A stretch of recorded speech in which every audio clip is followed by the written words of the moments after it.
Greater than ఆర్థిక మంత్రి ముఖ్యమైన చర్యగా ఆదాయపు పన్ను రిటర్న్ల ఇటర్ నవీకరించడానికి గడువు పొడిగింపు ప్రకటించారు.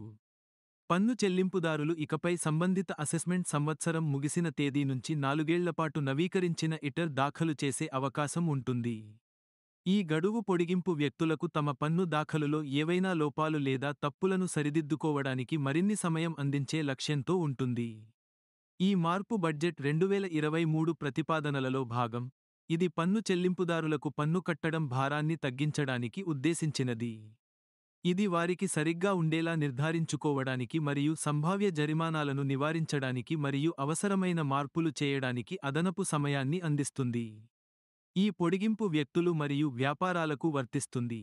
వారి పన్ను వ్యవహారాలను నిర్వహించడంలో వారికి మరింత సౌలభ్యాన్ని కల్పిస్తుంది.